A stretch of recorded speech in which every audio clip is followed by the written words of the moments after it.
Believing the painted smile is an invitation to laughter is the most profound and dangerous mistake a soul can make. I have walked the shadowed paths where reality frays at the edges, where the veil thins to a whisper, and I have seen the truth that festers behind the grease paint and the rictus grin. It is not joy you see in those wide, unblinking eyes. It is a vacuum, an abyss staring back, promising a carnival of horrors from which there is no escape. The circus tent you imagine is not made of canvas and light, but of stitched together fears and forgotten screams.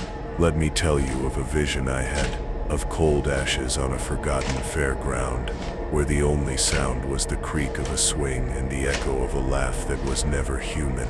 The whispers came to me on a cold draft, smelling of rust and ozone, telling of 5 gateways, 5 cracked mirrors reflecting a singular, ancient terror. These are not mere stories to be consumed for a fleeting chill. They are warnings, omens etched in dried blood on the back of your own mind.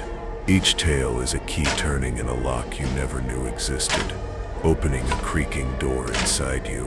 What you are about to hear is the truth of the painted mask, the hollow thing that wears a human face as a jest.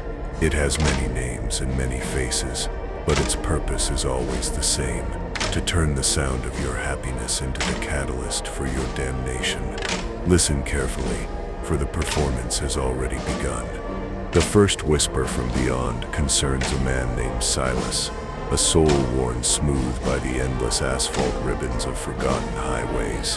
He drove a rig that groaned like a dying beast, hauling the mundane artifacts of a world he no longer felt a part of. The road was his purgatory, the drone of the engine his only hymn. One night, under a moonless sky that was a perfect suffocating void, he saw it. Far ahead, caught in the lonely slice of his headlights, stood a figure. It was a splash of impossible color against the monochrome desert, a garish stain of red and yellow, a clown. It stood perfectly still on the shoulder of the road, one hand holding a single black balloon that refused to dance in the wind. A cold dread, colder than any winter night, began to crawl up from the base of Silas's spine. He told himself it was a mirage, a trick of a tired mind, the kind of phantom born from too much caffeine and too little sleep. Yet, the figure did not waver. As his truck barreled closer, the details sharpened into a nightmare. The smile was painted too wide, a grotesque red gash that seemed to split the white face in two. The eyes were not eyes at all, but dark, wet pits that promised nothing but an eternal fall. The black balloon was a sphere of absolute darkness, a miniature black hole that seemed to drink the light from his beams. Silas floored the accelerator, the engine screaming in protest, his knuckles white on the wheel. He would not stop. He would not look. He would drive straight through this waking dream and pretend it was nothing more than dust and shadows. But the silence that followed was worse than the vision itself. The miles dissolved behind him, yet the image was burned onto the back of his eyes. Every time he blinked, he saw the painted grin, the empty sockets. The air in his cab grew heavy, thick with the cloying sweetness of stale popcorn, and something else, something metallic and old, like blood left to dry on a forgotten carnival floor. He tried to turn on the radio, to fill the cab with noise, with anything human, but only a sharp, piercing static answered him. And within that static, if he held his breath and listened, he could hear the faint, mocking echo of circus music, a tinny calliope playing a tune that was horribly, deliberately out of key. The whispers tell me that what Silas saw was not a man in a costume. It was a signpost, a marker left on the edge of the world to signify a place where the rules of reality have been suspended. These entities, these jesters of the void, are drawn to places of profound loneliness, desolate highways, abandoned homes, the quiet corners of a sleeping mind. These are their hunting grounds. The black balloon was not a toy. It was an offering, an invitation. It symbolized a void, the emptiness inside Silas himself, the part of his soul worn thin by the road. The entity was simply showing him his own reflection, twisted into a horrifying caricature. It was offering him a kinship in the absolute nothingness it represented. For 3 more nights it appeared. Each time it was closer, first on the horizon, then at the edge of his headlights, and then standing in the middle of the damned road, forcing Silas to swerve violently, his heart a frantic drum against his ribs. It never moved, it only stood, a silent, colorful blasphemy against the desert night. The black balloon remained, a constant, silent accusation. Silas began to unravel. Sleep offered no refuge, for the clown was waiting for him there, in dreams of a decaying circus where all the patrons had stitched shut mouths. The calliope music was louder in his dreams, a maddening carnival dirge that promised an eternity of torment behind a painted, smiling mask. He was being hunted, not by a creature of flesh, but by an idea. Listen carefully, because this is crucial. The true horror wasn't the appearance of the clown, it was the arcanition. On the 4th night, as Silas drove through a gathering storm, the rain smearing his windshield like tears, he saw it again. This time it was different. It stood on an overpass, looking down at him, and as he passed beneath, something fell and splattered against his window. It wasn't a balloon, it was a thick, dark liquid. He slammed on the brakes, the truck jackknifing with a scream of tortured metal. Wiping the glass with a trembling hand, he saw the smear. It was grease paint, red, white, and black, mixed with something that looked terrifyingly like dried blood. The message was clear. It was no longer just watching, it was touching his world. He abandoned the truck right there, on that lonely stretch of highway, leaving the engine running and the lights cutting into the rain. He ran into the desert, screaming, a man stripped bare of all logic and reason. The whispers from beyond never told me what became of Silas. His truck was found, its cab smelling faintly of cotton candy. But his story serves as a chilling omen. When you see something that should not be there, do not try to understand it. Do not try to outrun it. It is already inside you. It is the shadow that laughs at your attempts to cling to a sane world. Every soul that joins our circle feeds the voice that whispers from the darkness, strengthening the warnings we share. You are not just a listener, you are a fellow witness. Do you feel this dark message was meant for you? Have you ever seen a shape on a lonely road that made the blood in your veins turn to ice? Comment below, for your testimony is a ward against the shadows. The second story I must share is a far more intimate horror. One that crept not along a desolate highway, but into the one place we believe we are safest, the sacred memory of childhood. It concerns a woman named Eleanor and the 7th birthday of her son, a day that became a cursed relic in the museum of her past, a day poisoned by a guest they invited in themselves, a day tainted by the shadow they called Mr. Chuckles. Eleanor remembered the sunlight of that afternoon as something pure, something that could never be corrupted. It streamed through the windows, illuminating the dust motes, dancing in the air like tiny golden sprites. The garden was filled with the shrieks of happy children, the scent of cut grass and sugary cake. It was a perfect memory, pristine and beautiful. To make it unforgettable, she had hired a clown.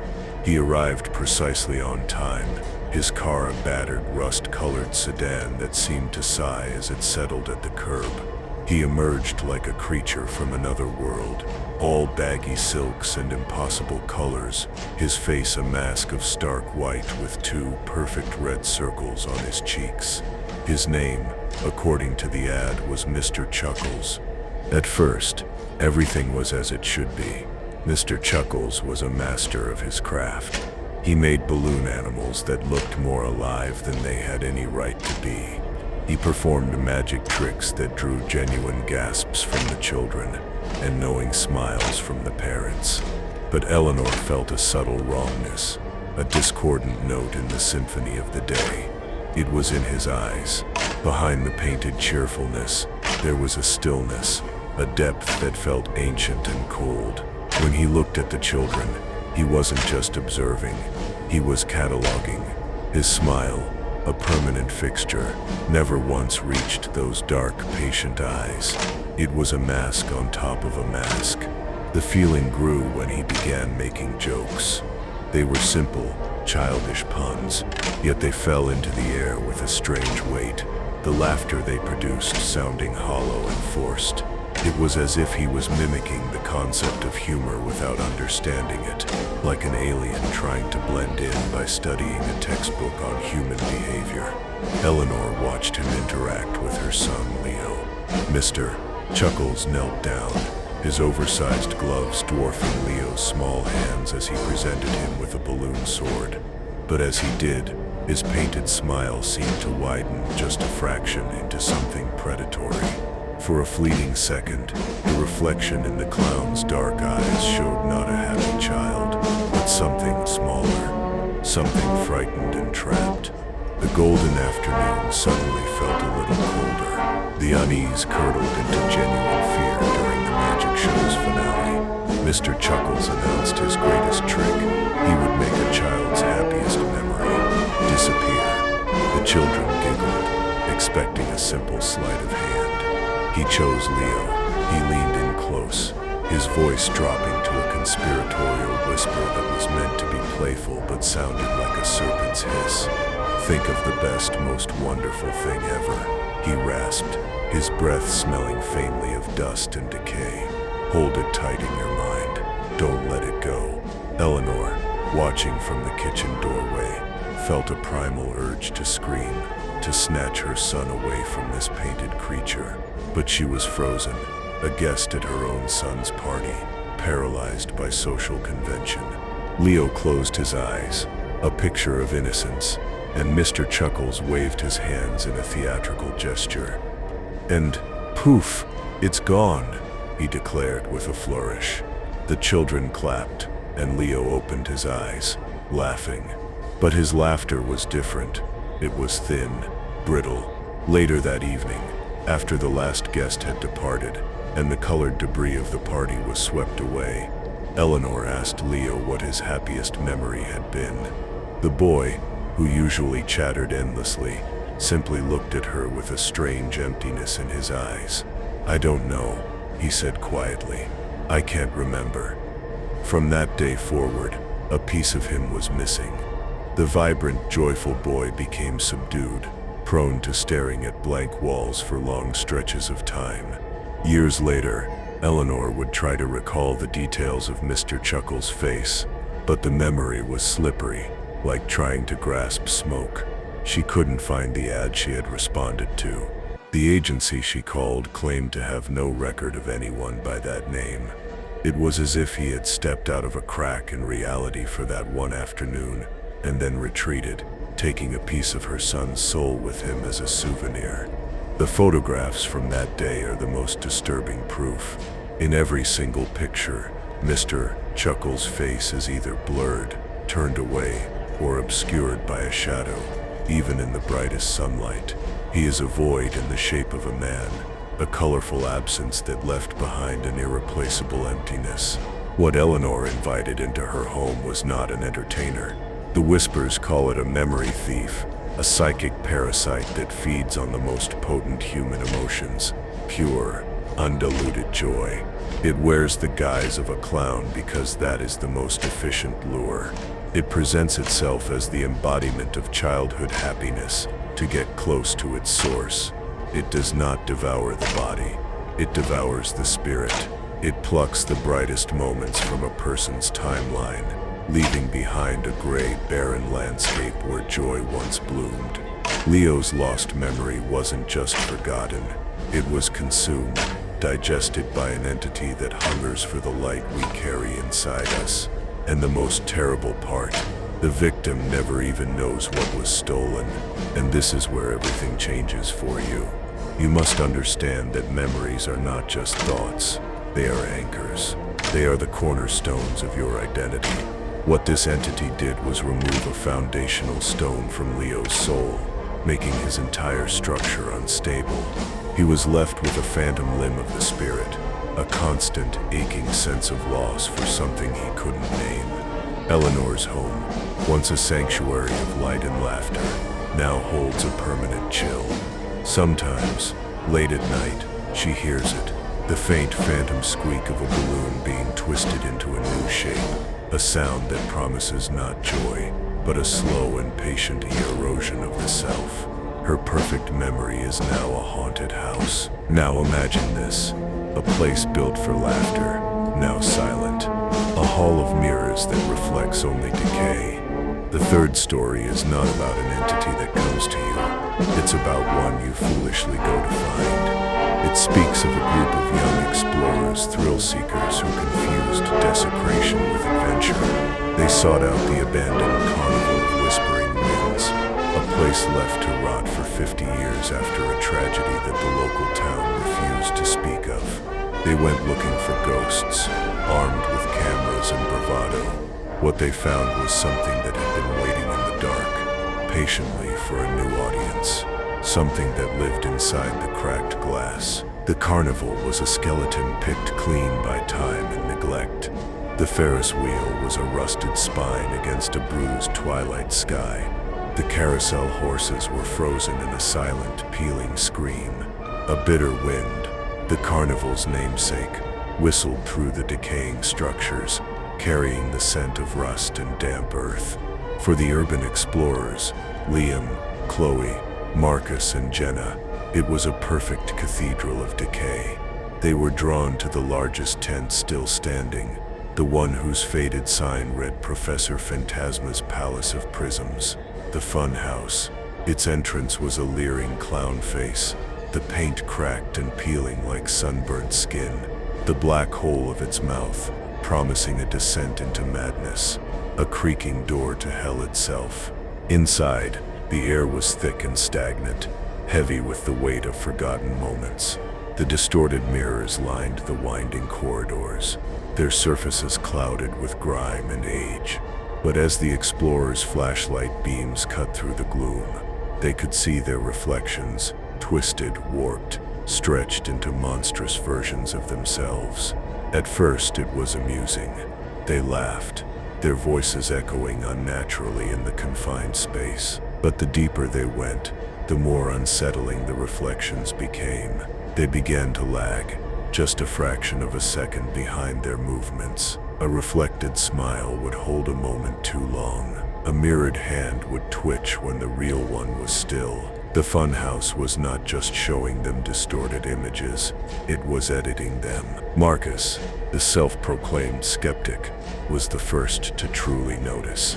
He stood before a large, convex mirror, making a face. His reflection mimicked him perfectly, but as he turned away, he caught a glimpse of it out of the corner of his eye. The reflection had remained, still staring out from the glass, its grotesque face frozen in place. He spun back around, his heart hammering. The mirror was empty, showing only the corridor behind him. He tried to laugh it off as a trick of the light, but the seed of terror had been planted. A cold, creeping dread began to slither among the group, silencing their earlier laughter. The funhouse was no longer a game. It was a trap. Then Chloe screamed. She was staring into a cracked mirror, her face a spiderweb of fractured lines. "It's behind me," she whispered, her voice trembling. The others turned their lights to the spot behind her. There was nothing there but a peeling wall. In the mirror, she sobbed, pointing a shaking finger. "Look." They peered into the cracked glass, at the fractured image of their friend. And behind her reflection, standing in the mirrored version of the empty corridor, was a figure. It was a clown, its form hazy and indistinct, like a watercolor painting left out in the rain. Its colors were muted and sad, its face a white smear with two dark holes for eyes. It wasn't moving, it was just there, a silent, patient observer within the glass. The truth is, they had woken it up. The entity in the funhouse was not a ghost in the traditional sense. It was an echo, an emotional residue left behind from the carnival's tragic end. A clown performer, one who had loved the mirrors, who saw his true, twisted self in their distorted surfaces, had met a grim fate within those walls. His despair, his madness, had been so potent that it had stained the very fabric of the place, imprinting itself onto the silvered glass. It was a being of pure reflection, with no substance of its own. It could only exist as a copy, a parasite that fed on the images of those who entered its domain. It was the ultimate mockery of identity. Panic erupted.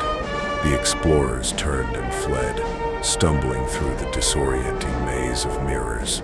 But now, every reflection was hostile. In one mirror, they saw the clown running alongside them, its movements a perfect silent mimicry. In another, their own reflections seemed to sneer, their faces momentarily twisting into the clown's blank mask. The funhouse was alive, the mirrors like the compound eyes of a monstrous insect, watching them from 1,000 different angles. The clown was no longer just behind Chloe, it was behind all of them. It was inside their own reflections, wearing their faces, their clothes, their fear. They were no longer running from a ghost, they were running from themselves. They finally burst out of the leering mouth of the entrance, gasping in the cold night air, their lungs burning. They didn't stop running until the rusted skeleton of the carnival was a distant nightmare on the horizon. They thought they had escaped, but the whispers from beyond are clear on this. You cannot escape your own reflection. In the days that followed, the horror continued, more subtle but infinitely more insidious. Liam would catch a glimpse of a painted face in a shop window's reflection. Jenna saw the clown's sad, empty eyes staring back at her from her darkened television screen. Marcus smashed his bathroom mirror after he saw his own reflection blink out of sync with him. The entity had attached fragments of itself to their reflections. It had marked them. It had planted a seed of its own emptiness inside them, a constant reminder of the face in the glass. They were no longer whole. A part of them was forever trapped in that labyrinth of cracked mirrors, their echoes forced to play in Professor Phantasma's palace of prisms for an audience of one. This is the nature of such curses. They don't always end in blood and screams. Sometimes, the most terrifying fate is to be haunted by a question when you look in the mirror. Whose eyes are really looking back? The horror is the slow, creeping doubt that the person you see is no longer just you. The fourth tale I am compelled to share is a story of insidious horror, a nightmare that was not found, but given. It was a gift, wrapped in smiling paper, that became a vessel for a creeping domestic terror. This is the story of a little girl named Alara and the antique doll she received for her birthday. A puppet with porcelain skin, a stitched-on smile, and two glass eyes that seemed to hold the cold, patient light of a distant star. Its name was Jingles, and it was not merely a toy. It was a needle, and it was about to begin stitching a tapestry of fear into the very fabric of Alara's home. The sound of its tiny bell was the first note in a symphony of doom. Alara was a quiet, lonely child who lived more in the world of her imagination than in the stark reality of her family's creaking old house. The doll was a gift from a great aunt she had never met, a relic sent from an estate sale shrouded in whispered family tragedy. Jingles was a marvel of old-world craftsmanship. He wore a faded silk costume of silver and gray, with a pointed hat topped by a small silver bell. His face was a mask of placid cheer, but there was an unnerving quality to his stillness. He seemed less like an object at rest, and more like a predator waiting with infinite patience. Alara loved him instantly. He was her confidant, her silent companion in a world that often overlooked her. The strangeness began with small, impossible things. Doors left ajar would be found closed. Objects Alara left on her dresser would be on the floor, as if knocked over by a small, unseen hand. At night, her parents would hear the faintest sound from her room, the delicate, metallic tinkle of a tiny bell.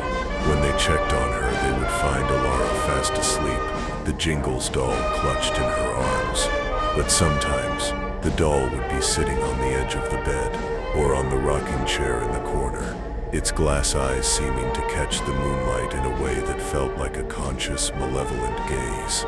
They dismissed it as the creaks and groans of an old house, the fancies of an imaginative child. But the truth is, Jingles was a fetish, not a toy, but an object imbued with a lingering will, a splinter of a soul trapped in porcelain and cloth. The whispers speak of its creator, a toy maker who dabbled in forbidden arts, a man who believed he could stitch life into his creations. He did not succeed in creating life, but in creating a perfect vessel for something that was never alive to begin with. The doll was a key, designed to slowly unlock the barriers between our world and somewhere else.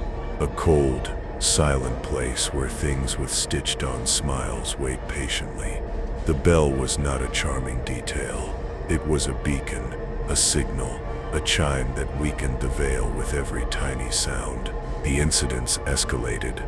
Alara started having conversations with the doll, her side of the dialogue filled with hushed, fearful tones. She told her mother that Jingles didn't like the family dog. 2 days later, the dog was found at the bottom of the stairs with a broken leg, having fallen in the night. There was nothing at the top of the stairs to explain the fall, except for Alara's rocking chair, which had been moved from its corner. Alara claimed Jingles had been playing there. A cold dread began to seep into the household, as tangible as the winter frost on the window panes. The doll, once a source of comfort for their daughter, now felt like a silent, judging presence in their home. The breaking point came one evening, when Alara's father, a man of stern logic, decided to end the nonsense. He grew angry after finding his watch, a priceless family heirloom, broken on the floor of Alara's room. He snatched the doll from his daughter's hands, ignoring her terrified screams. "It's just a toy," he yelled, and in a fit of rage, he threw Jingles into the roaring fireplace. The room was filled with the sound of Alara's heartbroken sobs and the sickening crackle of the doll's silk costume catching fire. For a moment, it seemed over, but then, a sound emerged from the flames, a sound that froze the blood in their veins. It was the clear, distinct tinkle of the silver bell. Then, from the heart of the inferno, a high, thin wail echoed through the house, a sound of pure agony and rage that was not human. The flames in the fireplace surged, turning a sickly, unnatural green. A foul, cloying odor, like burning sugar and sulfur, filled the air. The father, his face pale with a terror he had never known, stared into the fire. He swore that for a single horrifying second, he saw the doll's porcelain face in the flames. Its painted smile melted into a grimace of pure hatred, its glass eyes glowing like two malevolent embers. The house grew deathly cold, and every shadow in the room seemed to deepen, to stretch, to take on a life of its own. They had not destroyed the doll, they had only destroyed its vessel. By burning it, they had released the entity that was bound within. The tinkle of the bell was its shriek of liberation. The house was no longer just their home. It was its new cage, and they were trapped inside with it. The hauntings became relentless. The sound of the tiny bell would echo from empty rooms. Alara's toys would arrange themselves into grotesque tableaus. Whispers would slither from the shadows, speaking in a chorus of childish voices that were not Alara's. They saw it, sometimes, a flicker in the corner of their eye, a small gray shape, darting just out of sight. They had burned the puppet, but the puppet master was now free. This story is a grave warning about the things we invite into our lives. Some objects are not empty. They are containers, saturated with the emotions, the intentions, the very soul stains of their past. The doll was a Trojan horse, a charming disguise for a parasitic entity that fed on discord and fear. It used the child's love as a shield, and her loneliness as a key to unlock the door to her family's sanctity. Do you feel this dark message was meant for you? Be wary of gifts from the forgotten past. Look closely at the eyes of the things you keep. Sometimes, the emptiest eyes are the ones that are most full of something else. We now arrive at the final story, the last echo from the abyss I am permitted to share tonight. This one is different. It is not the tale of a single person or a family, but of an entire town, a community that sowed the seeds of its own damnation and was forced to reap a harvest of terror. It is the story of Giggleswick, a town that murdered its own joy and was then haunted by its laughing ghost. It is a testament to the chilling truth that some sins create their own demons, and some masks, once put on, can never be taken off again. This is the story of the vengeful specter of Barnaby Buttons, the clown they called Mr. Giggles. Giggleswick was a town that prided itself on its perfect, smiling facade. It was a place of manicured lawns, cheerful parades, and a deep, unspoken commitment to burying anything unpleasant. Its mascot, its living symbol, was Barnaby Buttons, a gentle, simple man who performed as Mr. Giggles, the town clown.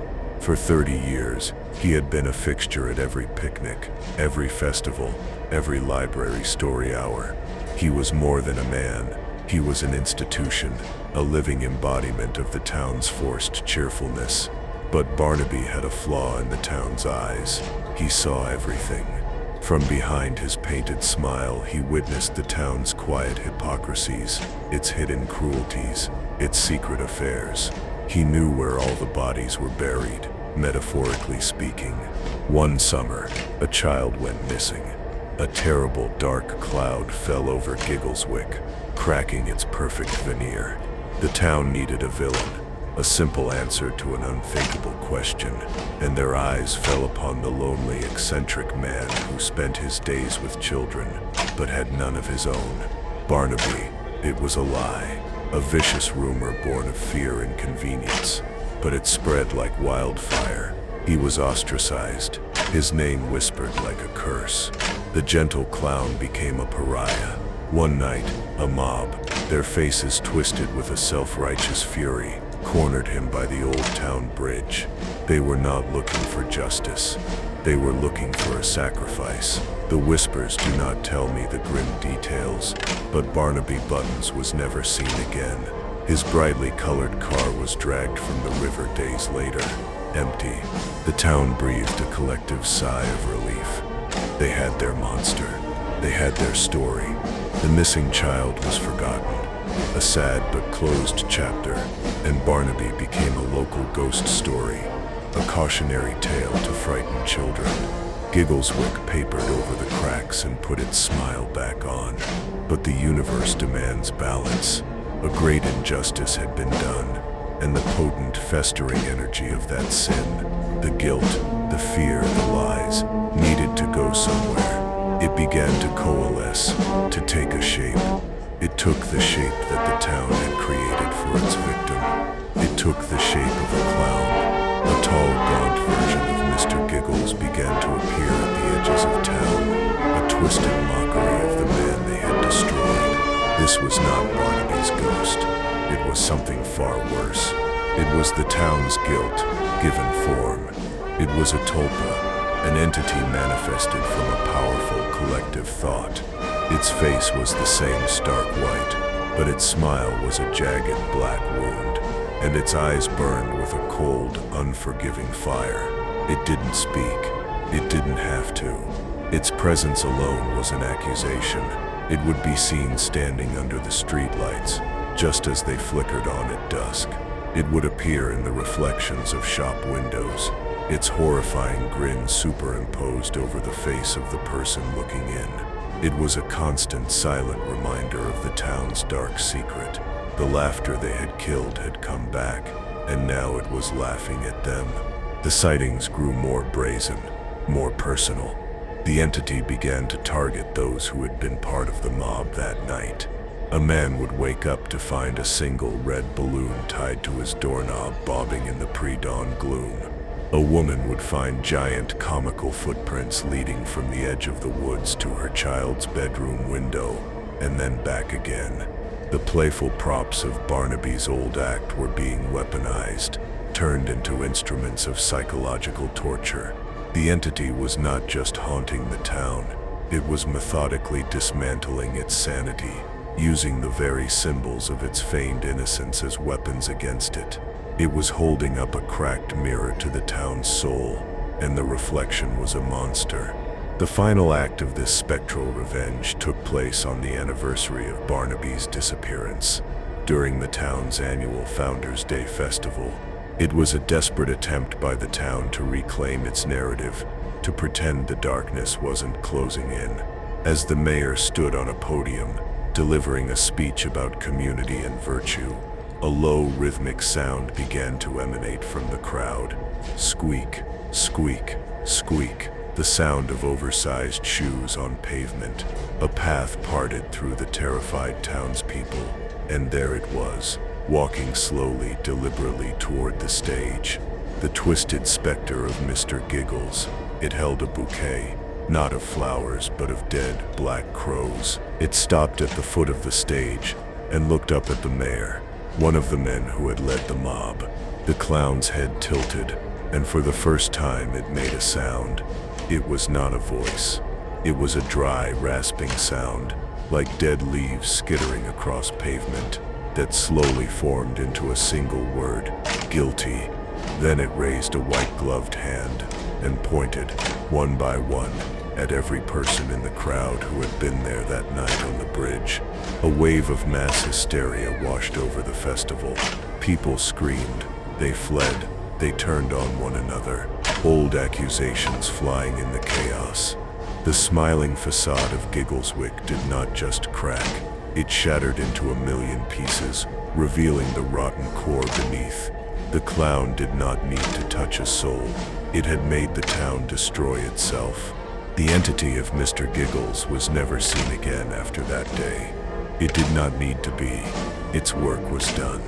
Giggleswick became a true ghost town, emptied not by a phantom, but by the poison of its own secrets. This is the ultimate warning of the painted smile. It is a symbol of a hidden truth. The more pristine the mask of joy, the more terrifying the darkness it conceals.